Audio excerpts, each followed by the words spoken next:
Hi, welcome. Enjoy the content, subscribe, and turn on notifications. Dr. Michael Reynolds opened the therapy room door with his usual routine, calm in the way of someone who had seen hundreds of patients over the years. When Thomas Baker entered, he looked more downcast than in previous sessions. The dark circles under his eyes were more pronounced, and his gaze was distant, as if carrying a weight he couldn't even name. Michael settled into his chair and asked how Thomas had been feeling since their last conversation. Thomas took a while to respond. He fidgeted with the zipper on his jacket, took a deep breath, and then, looking directly at the floor, said he needed to get something off his chest. His voice was low, almost as if he didn't want to be heard. He told Michael that he had recently met a woman. According to him, the connection was immediate. His words carried both excitement and guilt. He said she was older, married, and despite that, the two eventually became involved. At first, it was just talking, then came the meetings, and then everything turned into a relationship he himself admitted was wrong, but from which he already couldn't break free. Michael just listened. He jotted down some keywords, as he always did, and encouraged Thomas to continue. The young man seemed relieved to speak openly. He said he was torn between the desire to continue and the awareness that he was hurting someone he barely knew. He mentioned that the woman seemed unhappy in her marriage, but never spoke ill of her husband. She simply said he was absent, distracted, someone who no longer noticed her presence. During the session, Thomas revealed that he had tried to distance himself from her several times, but all it took was one message from her for him to give in. He said he had never felt such a connection with anyone. And even though he knew this relationship had an expiration date, he couldn't let go. Michael kept his attention focused on the narrative. It was a delicate situation, but not rare. Extramarital affairs are often emotionally complex, and he had heard similar stories before. What made this day different was the emotional intensity in the way Thomas spoke. There was an overwhelming sense of being consumed by what he was living. There was also a strange familiarity in the terms he used. The way he described their meetings, the woman's words, even some expressions she used. But for Michael, it was still too confusing for any conclusion. He was dealing with a vulnerable patient trying to understand what lay behind that dynamic. He knew it was too early for judgment. What mattered there was creating a safe space for Thomas to process his feelings, become aware of the consequences, and perhaps find a healthier path for himself. Near the end of the session, Thomas said something that caught Michael's attention. He said these meetings with the woman made him feel something rare, genuine listening. He said that with her, he didn't need to pretend. That she saw him for who he really was. This statement stayed in Michael's mind, perhaps because he had heard something similar before, in a different context. The session ended with a sincere thank you from Thomas. He seemed lighter. As he left, he said he hoped, truly, that he could do the right thing. Michael remained for a few seconds, staring at the closed door. It was as if something inside him had been activated, but without a clear form yet. The story moved him, more for the emotional intensity of the patient than for the details themselves. In some way, he felt intrigued. Not out of jealousy or anger, not yet, but with a vague sensation that there were more layers to that story than what had been told that morning. He continued the day seeing other patients, but inside, the image of Thomas describing that woman returned like an echo. Michael was an experienced professional. He knew that sometimes clinical intuition captures what reason hasn't yet understood. And on that Thursday, he felt something was taking shape, even if he didn't yet know what it was. Thomas arrived the next day for another session, as if nothing had happened. He greeted the receptionist with a discreet smile and sat in the waiting room. The clock marked exactly the scheduled time when Michael opened the door. He looked more serious than usual. He nodded for Thomas to enter. This time, the conversation didn't start with the usual questions. Thomas casually mentioned that he had thought a lot about everything. He said he was tired of living in that hidden situation, maybe it was time to put an end to the affair, or maybe not, because part of him still wanted to fight for it. Michael just listened, jaw clenched. Then Thomas said something that changed everything. Yesterday, I dreamed about Jennifer. She was in the same cafe where we first met. She wore that blue dress, the same one from the night she told me her marriage was cold. Jennifer Reynolds is an incredible woman. She made me believe in love again. Michael felt as if the air around him had vanished. There was no doubt now. He hadn't just said the first name, now he added the last name as well. He described intimate moments. He knew. He fully realized who that woman was. And now he said her full name inside the office, as if speaking of a complete stranger. Michael slowly stood up from his chair. He walked to the door, opened it without saying a word, and waited. Thomas, once again, looked confused. Did I say something wrong? Michael answered without looking at him. The session is over. And it will be the last one.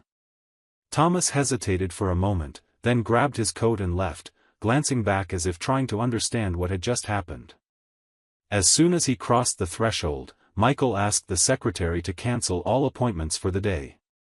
He went back into his office, locked the door, and stood there for a few minutes, hands resting on the desk. There was no more room for rationalizations.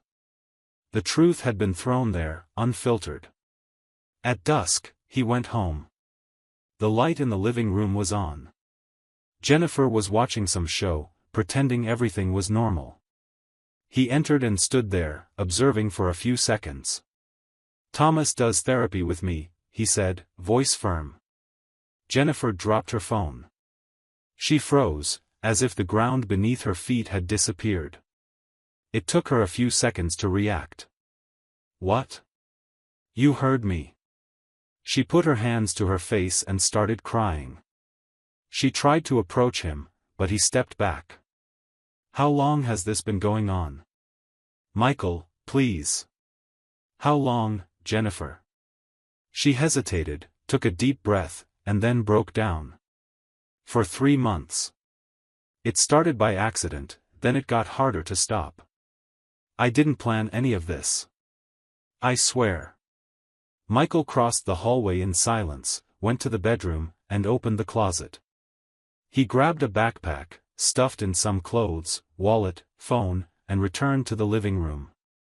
Jennifer was crying against the wall, without strength to stop him from leaving. Are you really leaving like this? He replied without looking at her. Nothing you say will change this. He left. He closed the door slowly, without saying anything else. Minutes later, still trembling, Jennifer picked up the phone and called Thomas. When he answered, she said it all at once. Are you crazy? You went to therapy with my husband? Thomas paused for a few seconds. What? Your husband is Dr. Reynolds? Yes. Oh my God, that explains everything. Now I understand why he suddenly sent me away. She squeezed her eyes shut, trying to hold back tears. Did he tell you what you talked about in therapy?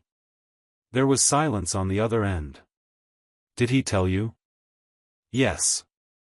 He told me. Time passed, but the wound never healed. The silence between Michael and Jennifer became legal distance. They initiated the divorce process a few weeks after that night. Their lawyers spoke before either of them had the courage to exchange a single word. The apartment was gradually emptied. What had once been shared routine became formalities in court documents. Neither of them discussed anything anymore.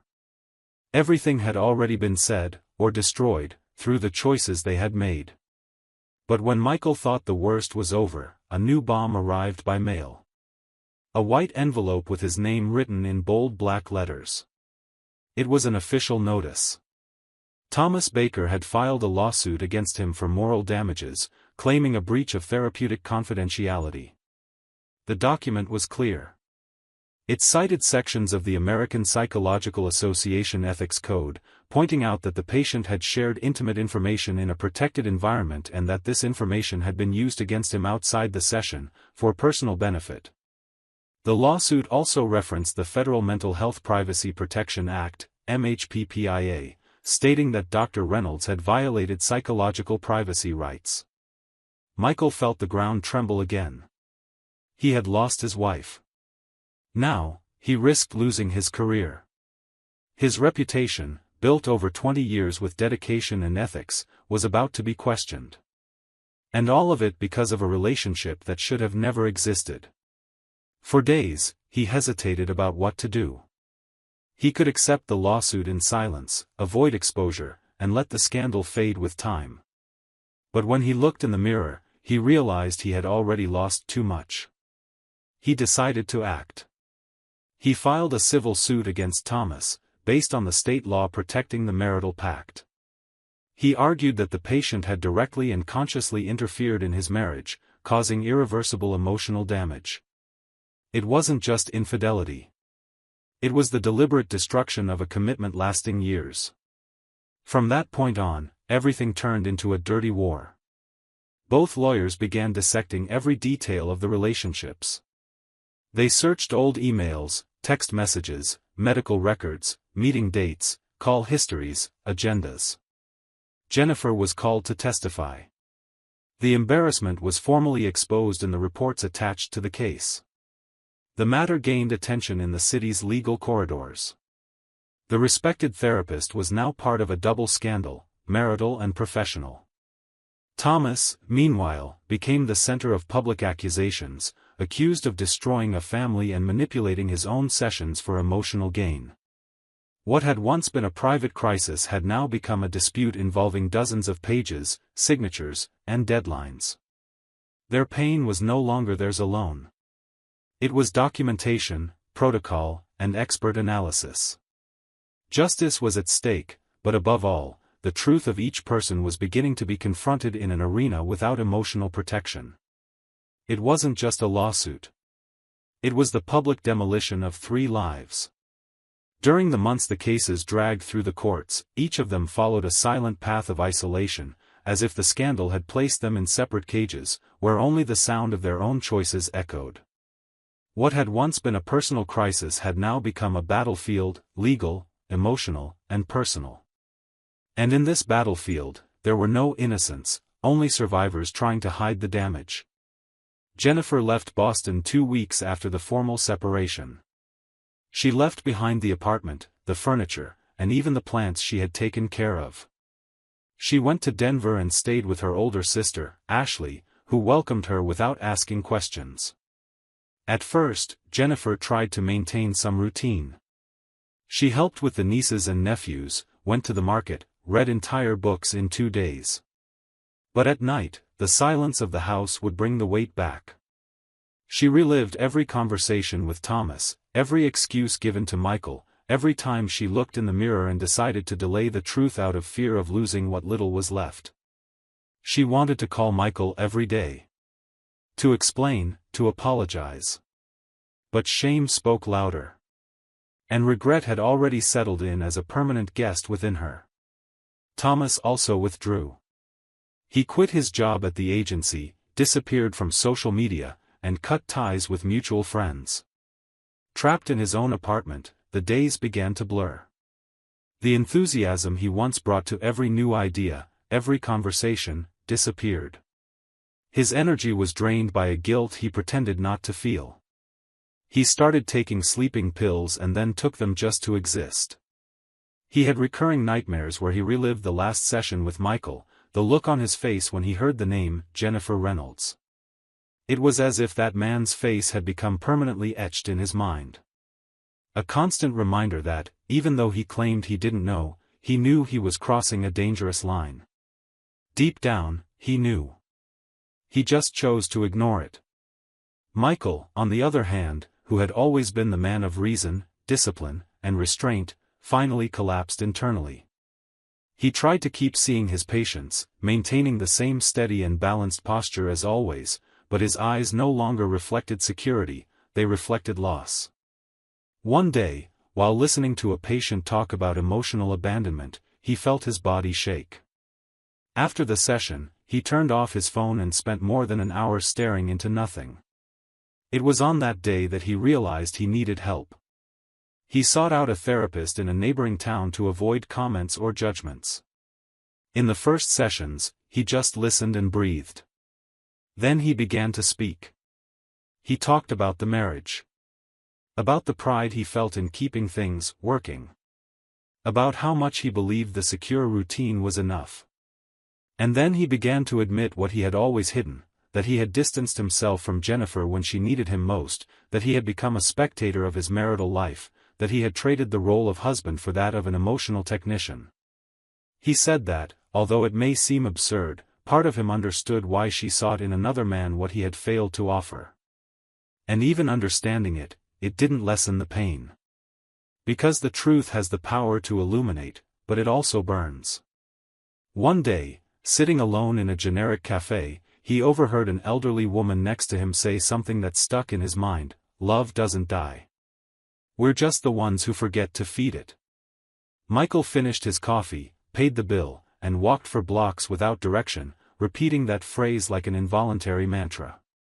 For the first time, he had the courage to admit that the marriage had already begun to crumble long before Thomas appeared. The lover was just the spark. The fire had already been lit for a long time. The trial, when it finally came, seemed more like a closing ceremony than a legal dispute. All involved were exhausted. After hearing the final arguments, the judge decided on an intermediate position. He acknowledged that Michael allowed his personal life to affect his professional neutrality and imposed a symbolic fine for misconduct, without revoking his license.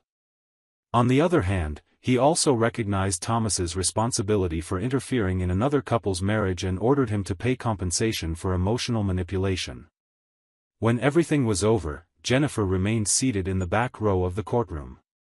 People were leaving, but she stayed. Head bowed, looking at her hands, as if they were the only thing that still belonged to her. Later, Michael returned to the old apartment. Everything there seemed smaller, strange, as if time had passed over the furniture. He opened a drawer, rummaged through some old things, and found the box where the wedding rings were stored.